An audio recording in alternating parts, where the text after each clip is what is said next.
Assalamualaikum warahmatullahi wabarakatuh. Kembali lagi dengan kakak di channel Areska.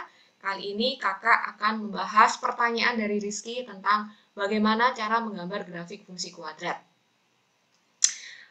Di video sebelumnya sebetulnya hampir sama, cuma karena grafiknya beda mungkin kamu jadi bingung ya. Oke, nah kita langsung saja. Sebelumnya kakak akan buat sumbu atau bidang kartesiusnya dulu.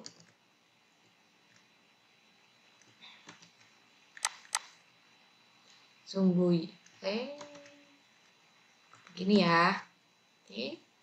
Sumbu X dan Y. Aduh. Oke.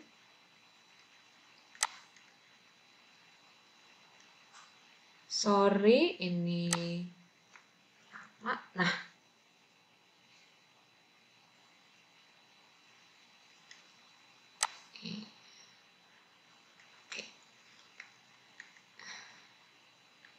Oke, sumbunya sudah jadi. Ini sumbu Y dan ini sumbu X. Ini 0. Video ini kakak akan menjelaskan secara umumnya aja. Jadi bisa dikatakan cara cepat ya. Enggak juga sih, tapi cara umumnya saja. Pertama, fungsi yang diminta kakak tulis ulang dulu, yaitu Y sama dengan X kuadrat minus 2X plus 48. Untuk step by stepnya, kamu bisa melihat atau menyimak video tentang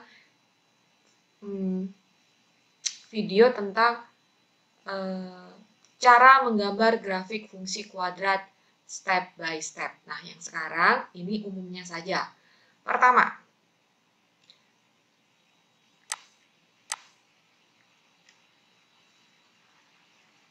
kamu harus bisa kamu harus tahu bahwa kurva ini, jadi ini fungsi kuadrat, nanti hasilnya adalah kurva yang namanya parabola, ini akan terbuka ke atas atau terbuka ke bawah. Itu. Nah, sekarang kita cek koefisien A-nya. Di sini nih koefisien A. Koefisien A itu adalah bilangan yang mengikuti X kuadrat. Koefisien A di sini adalah 1 dan tandanya positif, maka A-nya positif ya. Kurva ini akan tersenyum atau terbuka ke atas. Kemudian yang kedua. Yang kedua, gunakan X puncak. Absis puncaknya, rumusnya ya, rumus absis puncak ya, XP. Kalau kamu sudah belajar turunan, kamu bisa pakai turunan. Kalau belum, kita bisa pakai ini nih, XP. XP itu rumusnya min B per 2A. Nah, ini sama dengan, berarti ini A-nya 1, B-nya ya, B-nya itu yang mengikuti X. Bilangan yang mengikuti variabel X min 2 kan, berarti minus 2 gitu, per 2 kali 1 sama dengan 2 per 2 sama dengan 1. Nah, siapa XP ini? Kenapa kita harus mencari XP? Karena dia adalah sumbu simetri. Ini persamaan sumbu simetri gitu ya. Sumbu simetri. Nah, kemudian yang ketiga. Yang ketiga adalah mencari titik potong. Cari titik potong. Yang paling gampang, kamu bisa lihat langsung koefisien C-nya. Nah, ini ya. Nah, koefisien C-nya ini, atau konstanta ini, adalah titik potong terhadap sumbu Y. Sehingga, kenapa? Karena kalau titik potong, ini ya, titik potong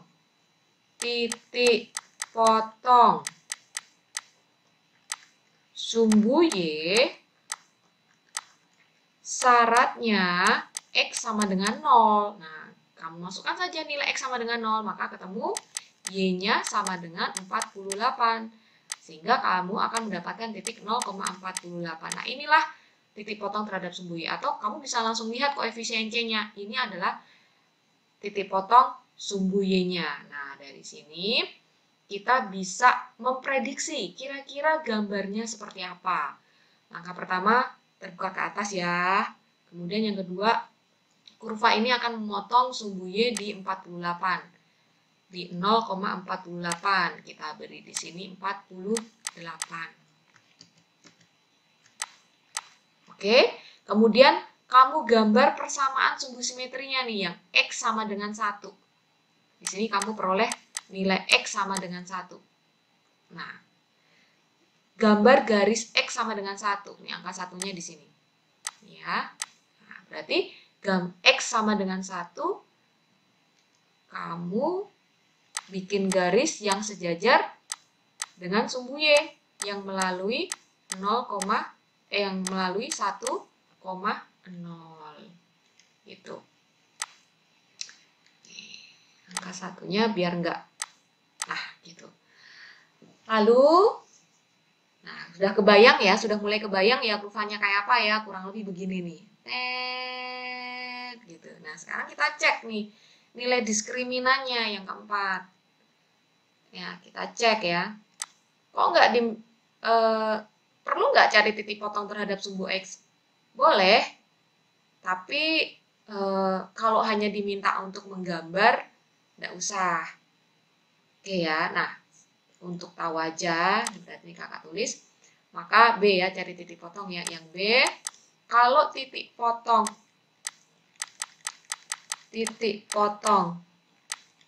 sumbu X, maka syaratnya Y sama dengan 0 gitu ya. Nah, di sini kita bisa lihat bahwa sepertinya nilai diskriminannya itu kurang dari 0. Nah, untuk yang ini kita nggak usah cari ya.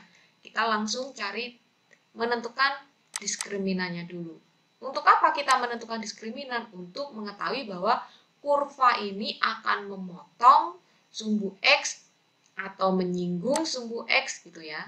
Kira-kira kurva ini akan memotong sumbu X atau menyinggung sumbu X atau tidak memotong maupun menyinggung. Kalau memotong, maka nilai diskriminannya itu lebih besar dari 0. Kalau menyinggung di satu titik, maka nilai diskriminannya sama dengan 0. Kalau tidak memotong ataupun menyinggung, maka nilai diskriminannya kurang dari 0. Nah, dari sini kita bisa untuk menentukan kira-kira kurva parabolanya yang mana. Yang ini, atau yang ini, atau yang ini. Sehingga kita tes nilai diskriminannya, yaitu B kuadrat min 4AC. Sekarang kita substitusi angka-angkanya. Di sini B-nya min 2. Min 2 kuadrat berarti 4. Min 4 kali 1 kali 48. Oh, di sini terlihat ya. 4 minus 4 kali 1, 48. Ini kita kali dulu.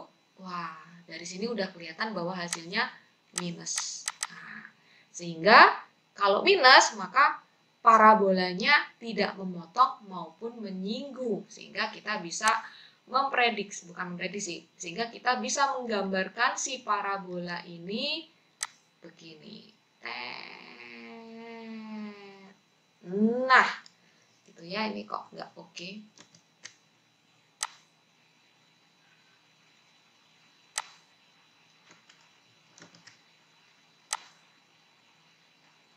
Nah, kurang lebih seperti itu.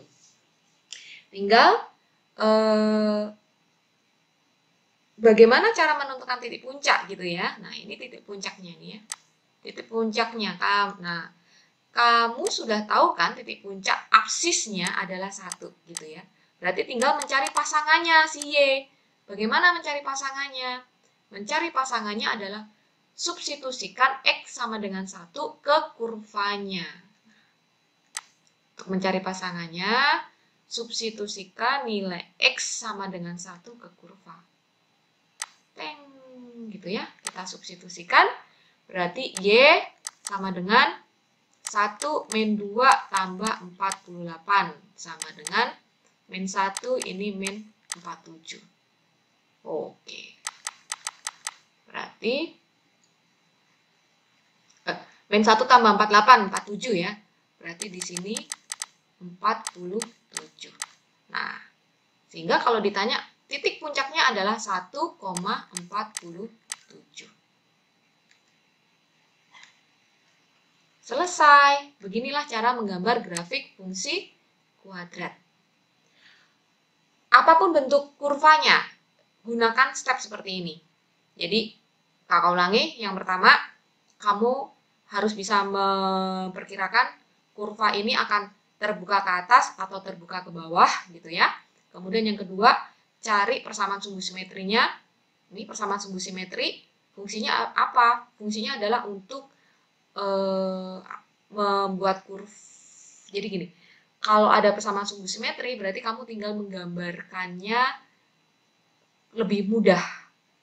Karena si sumbu simetri ini akan membagi kurva menjadi dua sama besar, gitu kan ya.